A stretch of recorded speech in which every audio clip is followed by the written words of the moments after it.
అస్మద్గురుభ్యో నమః. ప్రియ భగవద్బంధువులారా,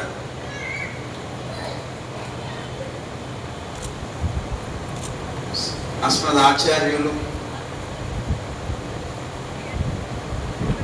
మహామహోపాధ్యాయులు, రాష్ట్రపతి అవార్డు స్వీకరించినటువంటి మహానుభావులు అయినటువంటి రఘునాథాచార్య స్వామి వారి యొక్క శత జయంతి మహోత్సవాలు అత్యంత వైభవపేతంగా ఒక సంవత్సరం పాటు చేయాలి అని సంకల్పించుకోవడం. ఎవరు సంకల్పించారు? అది మనం సంకల్పించుకున్నాం అనుకుంటే అది తప్పు. ఎందుకంటే మనం సంకల్పించుకుంటే చేయగల వాళ్ళకి కాదు. ఎందుకంటే మనందరికీ ఒక పేరు ఉన్నది, వ్యర్థ సంకల్పులు అని.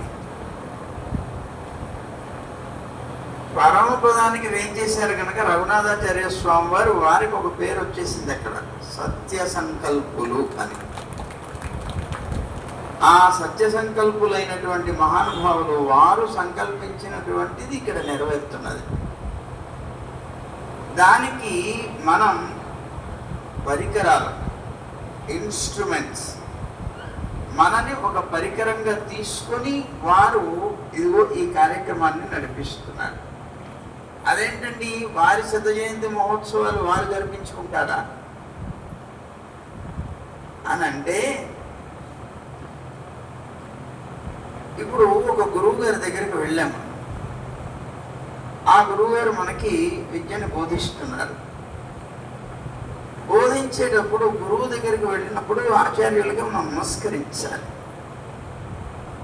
నమస్కరించే విషయాన్ని అతనికి నేర్పేటప్పుడు వారు ఏం చేస్తారు?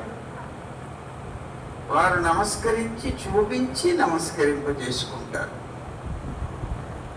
వారు నమస్కరించడం చూపించి నమస్కరింపజేసుకుంటారు.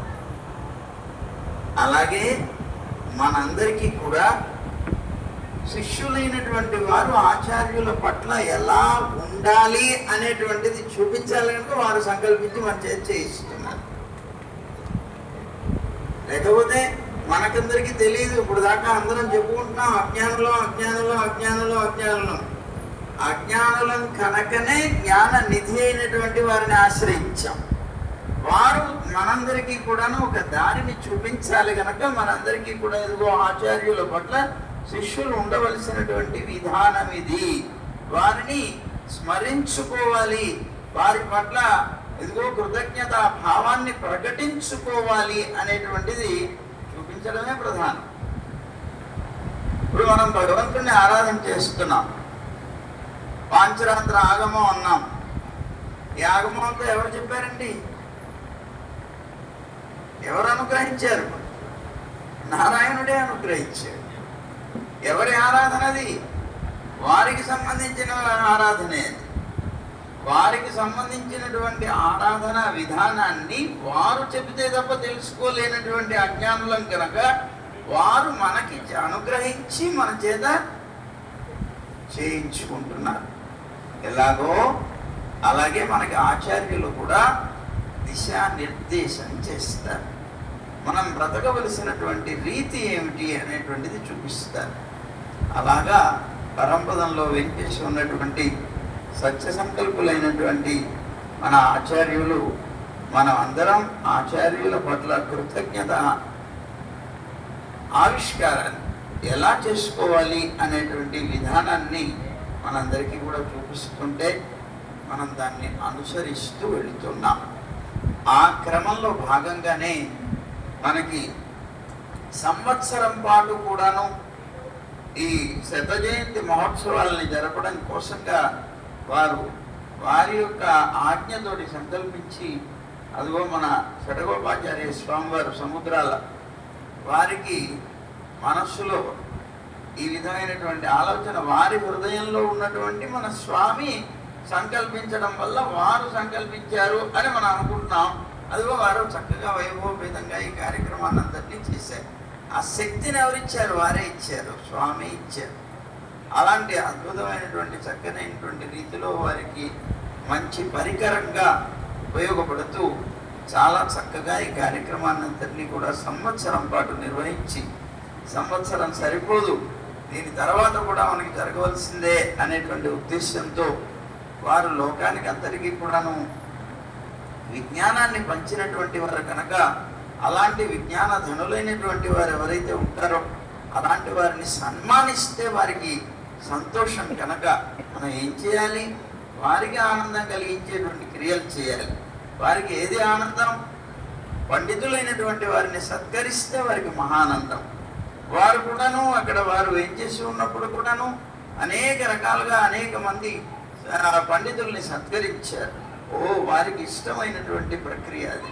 అదిగో అది మనం చేస్తే తద్వారా వారికి అది ఆనందాన్ని కలిగిస్తుంది కనుక మనం వారి పట్ల చేయవలసినటువంటి కైంకర్యం ఏమిటి అంటే వారి ముఖ వికాస హేతుభూతమైనటువంటి క్రియ అనే ఉద్దేశంతో 100 సంవత్సరాలు అవుతుంది వారు అవతరించి 100 మంది పండితుల్ని సన్మానం చేయాలి అనేటువంటి ఒక దీక్షతోటి ఈ కార్యక్రమాన్ని నిర్వహిస్తూ వస్తున్నారు. అందులో ఇప్పటికీ దగ్గర దగ్గర ఎంతమంది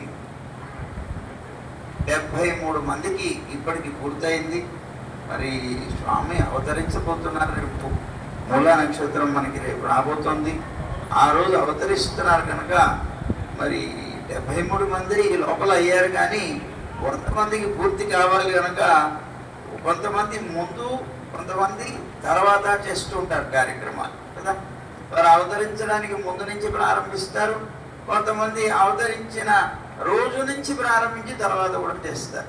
మనం 2 చేసుకోవాలి అనేటువంటి ఉద్దేశంతో మన స్వామి 100ని మిగిలినటువంటి భాగాన్ని అందరినీ తర్వాతి సెక్షన్లో పూర్తి చేయడానికని ఒక ఆలోచన చేశారు. చాలా సంతోషం. చాలా వైభవంగా ఈ కార్యక్రమాలన్నీ కూడా జరుగుతున్నాయి. శత జయంతి మహోత్సవాల్లో మేము కూడా పాల్గొనగలగడం మాకు చాలా భాగ్యం అని భావిస్తున్నాం. ఇంతకన్నా గొప్పగా మనం చేయగలిగింది ఆచార్య విషయంలో వారిని స్మరించుకొని వారు చేసినటువంటి ఉపకారాన్ని నిరంతరం స్మరించుకోవడం తప్ప మనం చేయగలిగినటువంటి గొప్ప ఇది ఏమి? మనం ఎవరైనా మనకు ఏదైనా ఉపకారం చేస్తే వారి పట్ల కృతజ్ఞతాభావాన్ని ప్రకటించడం, కృతజ్ఞులై జీవించడం తప్ప మనం వారికి చేయగలిగేటువంటి మహోపకారం ఇంకొకటి ఏమీ లేదు, ఉండదు కూడా, చేయలేం కూడా. ఎందుకంటే మనం అంతా అల్పులం, మహానుభావులైనటువంటి వారికి మనం ఏం చేయగలం? కానీ చేయగలం ఇది అన్నమాట. వారిని నిరంతరం జ్ఞాపకం పెట్టుకొని ఆ ఆచార్యుల యొక్క తిరువడి తామరల్లో మన మనస్సుని పరిపూర్ణంగా ఉంచి జీవించగలగడమే మనం చేసేటువంటి ఒక కృతజ్ఞత. అదిగో ఆ ప్రక్రియ నడుస్తుంది. అందులో అనేక మందికి సన్మాన కార్యక్రమాలు జరుగుతున్నాయి. రేపు ఎల్లుండి కూడా ఈ కార్యక్రమాలు నడుస్తాయి. చాలా వైభవపేతంగా భక్తులైనటువంటి అందరూ కూడా ఏం చేస్తున్నారు, అందరినీ కూడా సేవించుకుందాం. అందరినీ ఒక వేదిక మీద దర్శించుకోవడమే చాలు మాకు భాగ్యం. భాగవతోత్తముల యొక్క గోష్ఠిని అలా చూసినప్పుడు పెద్దగా కేకలు పెట్టారట, పొలిగా పొలిగా పొలిగా అని నమ్మాళ్ళు వారు. అలాగే మనం కూడాను ఇంతమంది భాగవత గోష్ఠిని అంతటినీ కూడా సేవించుకోవడం మన నేత్రాలు చేసుకున్నటువంటి ఒక భాగ్యంగా మనం భావిద్దాం.